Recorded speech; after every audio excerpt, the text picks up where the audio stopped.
پروژه کې چې سړی ولامبي نو د ویښتو د بیخ کې سوری دی که نه دی؟ د بدن د ویښتو بیخ کې سوري دي. نو په دې سورو کې چې اوبه دننه بدن ته لاړې شي په کار دا دی چې روژه ماته شي. سترګو کې دارو اچولو باندې روژه نه ماتېږي.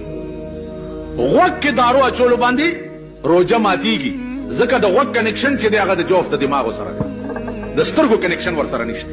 استنجا چې کوئ د لږ لوی او دسماتي ځای چې وینځئ نو ډېر به کولاو نه کښېنئ.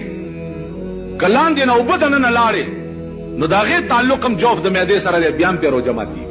خیال برا بعضې سودایي غوندې سړی که نه بس خو لګیایي. نو دې وجې نه دا د اود څه باتای چې دا اګرباتۍ د ورځې بعضې دکانداران ځان ته لوګی کوي. د دې دا لوګی چې سپېږمو کې لاړ شي په دې هم روژه ماتېږي، ځکه چې د سپېږمو کې دارو اچولو سره هم روژه ماتېږي، د دې تعلق هم جوف د دماغو سره دی. سپېلني لوګی کول ځان ته هغه لوګي چې لاړ شي